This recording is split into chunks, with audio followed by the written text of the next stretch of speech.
कि इंद्र कुबेर ईश की पदवी ब्रह्मा वरुण धर्मराया, विष्णुनाथ के पुर को जाके तू फिर भी वापस आया।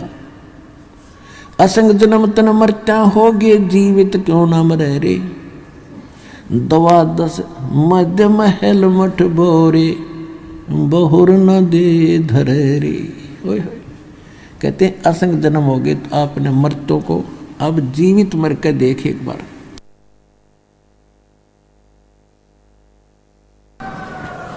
अब जीवित कैसे मरना है? एक तो ऐसे मरना है कि हमने संसार की रीस नहीं करनी, कोई ज्यादा फंड कर रहा करने दे, नाचे गावे ब्याह विवाह शादी में करने दे। ये तो बालक करते हैं ऐसे जिनको ज्ञान नहीं। जैसे एक समय नानक साहिब जी मायूस बैठे थे, ऐसे ही कोई भक्त प्रथम बार गया, दूसरी बार गया, देखा कि साधु संत फकीर इतने मायूस क्यों हैं, क्यों दुखी दुखी से नजर आ रहे हैं, तो सुख, इनको तो टेंशन होनी ही नहीं चाहिए।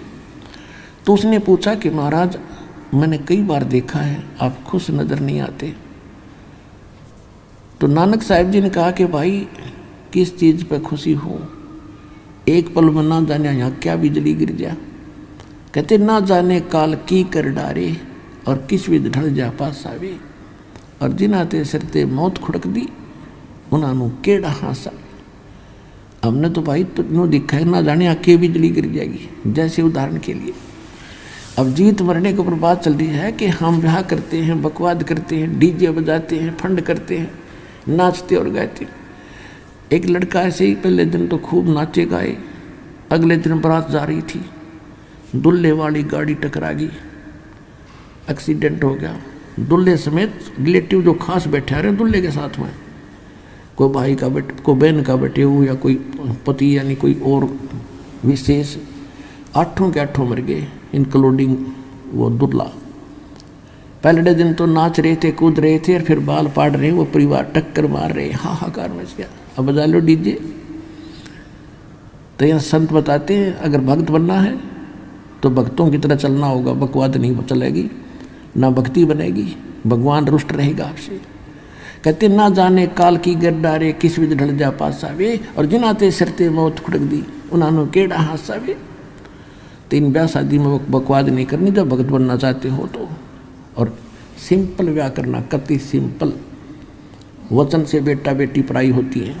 जैसे ब्रह्मा विष्णु महेश का विवाह किया था दुर्गा ने, देवी पुराण में पढ़ के देखियो। दुर्गा थी, 3 लड़कियां थी, 3 पुत्र थे।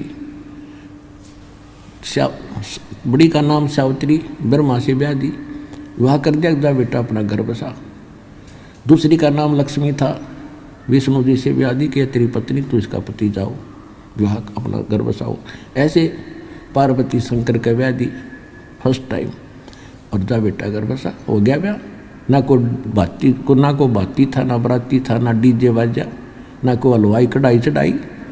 तो भाई ब्याह करना ढंग से करो, कुछ रिश्वा भी कर लो।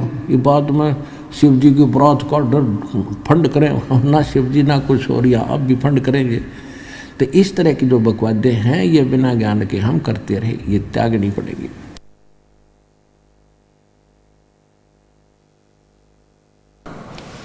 तो इस प्रकार हमने अपने इन सभी परंपराओं को कम करके और सिंपल वे से विवाह करेंगे, तो इससे हमारा 80% वजन टेंशन घटेगी। हम बेटी को दुश्मन मान बैठे इन परंपराओं के को बढ़ा के। हम ऐसे अबोध बालक हैं, जैसे जेठ की धूप में जून के महीने में बच्चा घर से निकल जाता है नंगे पैरों, छोटा सा बालक ठुमुक ठुमुक करके, और बाहर जाता है तो रेत में पैर जलते हैं, रोता है, फिर बैठ जाता है, पड़ जाता, पड़ कर फिर चूतड़ भी जले। पहले तो पैर जले थे, ये फिर और दूना रो रहा है। तो हम आज ऐसे बालक हैं, गलती करते हैं, एक और कर लेते हैं, वो दूना दुख हो रहे। तो हमने इनसे बचना है, इन परंपराओं में नहीं फंसना है, तभी हम भक्ति कर सकेंगे। हम यात्री हैं, हम सफ़र कर रहे हैं अपने भक्ति पर, और यात्री ज़्यादा वजन लेकर नहीं चल सकता। जब सारे घर ने ठा के चले तो किसा समझदार होगा वो। तो आप जी ने ये परंपराओं की गठड़ी अब रख देनी है, सिंपल वे से विवाह करें। ठीक है, जैसा आपको गुजारा दिया है मकान बना लो, लेकिन उससे काम नहीं लगे रहे। ना एक और बना लो, एक प्लाट और ले लूँ, और कल मृत्यु हो जाएगी, फिर उस प्लाट में कुत्ता बन कर बैठेगा पूछते साफ करके। तो यह अकल साथ रखियो भगवान वाली।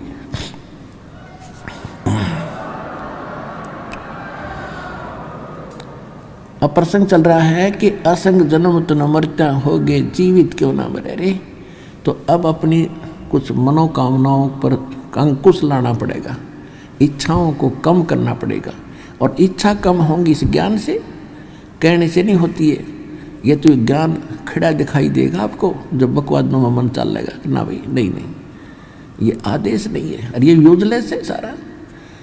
सारा समय इससे में खो दिया। एक सन 1983 की बात है, 84-83 की। एक बैंक मैनेजर ने रोहतक के अंदर सेक्टर 1 में एक कोठी बनाई, उसमें 3.5 लाख रुपये लगे। आज तो वह मेरे ख्याल में 35 लाख में भी ना बने, और कुछ बैंक से लोन ना ले जैसे भी। और उसका मुहूर्त करे था, उस दिन एतवार का दिन था। सामान लेने के लिए वो निकला था स्कूटर उठा के। उस दिन जिस दिन उसकी मुहूर्त शुरू हो रही थी, उसके पुजारी आ रहे थे, पूजा करनी है। इधर पूजा होती है, उधर शराब स्वरूप तैयार रहती है कि एक भी पूजा वाले फारग हों, फिर गुट्टी शुट्टी लावांगे। ऐसी पूजाएं थी हमारी। स्कूटर उठा करके कोई सामान लेने गया था पूजा का या कोई अन्य वस्तु। आगे जाके टू व्हीलर स्कूटर तो स्कूटर टकरा गया, पड़ते कनपटी लगी फुटपाथ पे, वहीं पैर पसार गया भाई। अब उसको ठीक कौन रहेगा? आपकी तो कुतरू बनकर घूम रहा होगा। तो कहने का भाव ये है कि जो ये घटनाएं घट रही हैं और भगवान क्या बता रहे हैं, ये आपके लिए एक दृष्टि बनेगी न्यारी। तो इस नज़र को देखकर फिर आगे चलना सफर में। अब क्या बता रहे हैं परमात्मा कि असंग जन्म न मरत्या होगे, जीवित क्यों ना मरे रे। और 12 मद महल मठ बोरे, बहुर ना दे धरे रे। जीवित एक तो ये मरना है, संसार की चोचले देख के हमने उधर नहीं देखना ना चलना, तो हम जीवित मर गए। जो भगवान दे रहा है, परमात्मा ने यहाँ तक कह रखा है कि लुखी सुखी खा के ठंडा पानी पी, और देख पर आई चौपड़ी मत ललचावे जी। जय तू चावे चौपड़ी तो बहुत करेगा पाप। भगवान ने जो तुझे दे दिया है उसको संतोष के साथ ग्रहण कर। यदि इसे हटकर कुछ करेगा तो पाप पकड़ के प्राप्त कर सकता है, और ये पाप हमारे दुश्मन है, हम क्यों करेंगे। और फिर क्या कहते हैं कि जीवित मरना दूसरी टाइप ये है, जैसे आप सत्संग में नहीं आते हो। किस लिए नहीं आते हो? क्योंकि काम खराब हो जाएगा, कोई जरूरी कार्य है और वो उसमें दिक्कत आ जाएगी। अपना आत्मा, एक व्यक्ति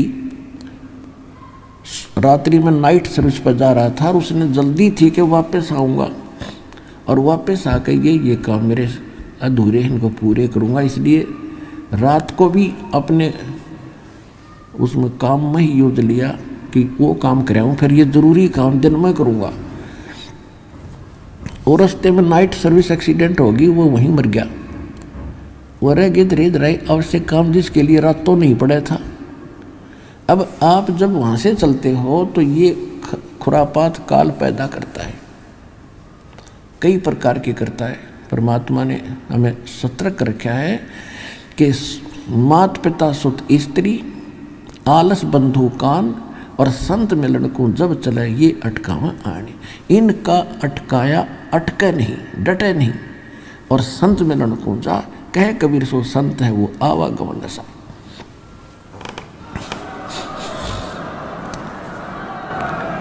मात पिता सुत स्त्री, छोटे बच्चों के लिए जिन माता पिता को ज्ञान नहीं है वो बातक बनते हैं। कहाँ जाता है? तीसरे दिन भाग जाता है। तू पढ़ता नहीं है, तो नौकरी नहीं करता है, नाश होएगा। है तो बर्बाद हो जाएगा। और जिनके माता पिता को ज्ञान है वो बाप, वो बच्चे बाप बन जाए, फिर कहाँ जाओगे, बूढ़े हो रहे हो कि तो गिर जाओगे, चोट लग जाएगी, क्या रखा है, वो तो नास्तिक है, वो सब उठपट बताता है। अब माता पिता को ज्ञान हो गया और बच्चों के वश हो गया, किरायन मांग करना, फिर भी जैसे तैसे वो आता है, उनका अटका के नहीं। अब किसी की स्त्री बाधक बनती है, ज़्यादातर बहनें बाधक बनती थी, पहले ज्ञान नहीं था, अब तुम्हारी बहनें बल्कि आगे आ रही है, ज्ञान से पता होता है। तो उनको डर रहता था, जो कहीं जाता है ज्ञान की बातें सुनता, कहीं छोड़ के भाग ना जा, बाबा ना बढ़ जा और तू जड़ जा, इसलिए वो स्त्री बहुत बाधा करती थी।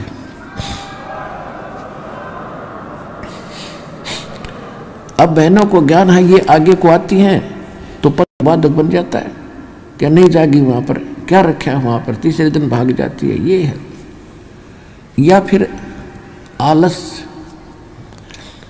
आलस है, फिर देखेंगे इबका नहीं चलती सत्संग, अगले हम चलेंगे। एक बार हमने सत्संग रखा था, स्टार्ट किए थे, दूसरा ही सत्संग था, खुले सत्संग शुरू किए जो 5-5 दिन के, 7-7 दिन के। एक कोई कर्मचारी था भगत, तो उसने अर्जी लगाई कि छुट्टी मिल जाए भगवान, सत्संग में जाऊंगा। छुट्टी मिल गई,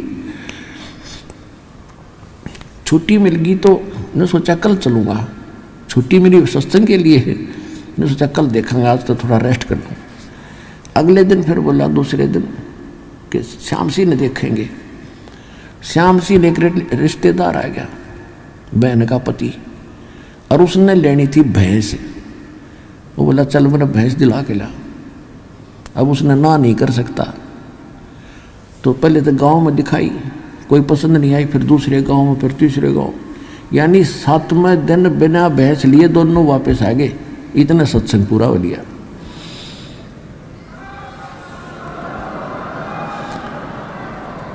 तो जब उसने ये ज्ञान सुना, जब ने बोला जी आलस मार गया मैंने, कहते आलस से आलस कर लिया, तो फिर देखूंगा, तड़को देखूंगा, परसों देखूंगा, तो और शाम ने भी नींद नहीं थी, कल देखूंगा, ये सोच रहा था, जब लेट से हो गया, इतना वो आ गया।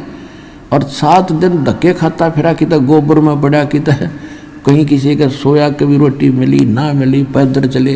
वो 7 दिन मेरे बिरान माटी में गए, 6 दिन। अरे कान पकड़ दिया, सीधा आया करूँगा, ले छुट्टी मिलते बा क्या करूँगा।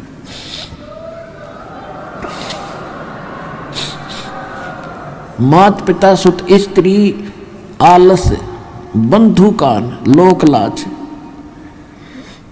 लोकलाज क्या है भाई, कहाँ जाते हो, सतलोक आश्रम बरवाला, जिला हिसार हरियाणा में, और अब वहाँ कहाँ जाते हो तो ऐसे छुड़वाता है, श्राद्ध भी छुड़वाता है, सारी पूजाएं छुड़वाता है, नास्तिक बनाता है। तो जो 2-4 टोक देते हैं तो जो कमज़ोर संस्कार का आदमी फिर चुप हो जाता, भाई ठीक है नहीं जाते, सारे कहने लग गए, यानी लोक लाज में आकर उसने भक्ति मार्ग छोड़ दिया। तो ये भी कमजोरी बताई है। ये लोग कहते हैं, इसके बारे में परमात्मा बताते हैं कि कुल करनी के कारण, यानी लोक लाज के कारण अनसा गया बिगो, यानी इसने बैठा बैठा लिया, भक्ति छोड़ दी। और जब यो कुल के कर लेगा, जब तू 4 पाया का हो, गधा बन के घूमेगा, यो कुल तरह के ढाल लड़ा देगा। इसलिए परमात्मा कहते हैं, मात पिता सुत स्त्री आलस बंधु कान, और संत मिल को जब चले ये अटका में आने, इनका अटकाया अटके नहीं, डटे नहीं डटे। और संत मिलन को जा, कह कबीर सो संत है आवागमन नशा।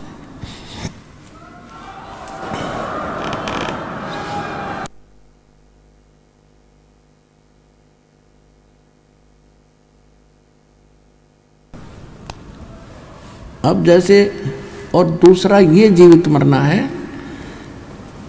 कि आप ये सोच लो,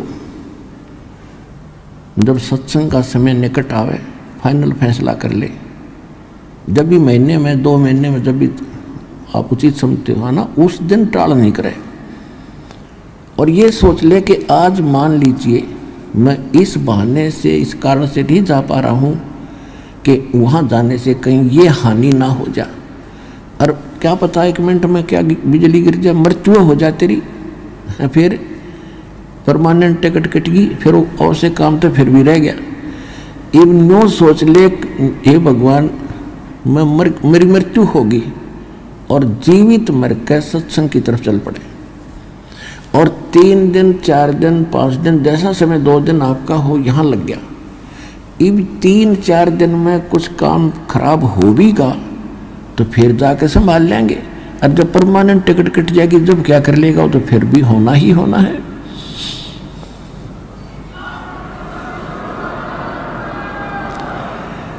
और परमात्मा के चरणों में आने के बाद बच्चों काम बिगड़ा नहीं करते, ये तो दूने बढ़ा करें। या बहुत भक्त ऐसे प्रमाण देते आकर के कि मैं चलना चाहता था, खूब कोशिश कर रहा था, पैसे नहीं थे, और अचानक एक ऐसा स्थान पर जहां कभी पैसे सपने में भी नहीं रखे, उसको वैसे उठाकर देखा, डायरी में 500 का नोट मिला। तो काम यू बिगड़न देगा आपके, जब काम बनाने वाला मिल गया आपका।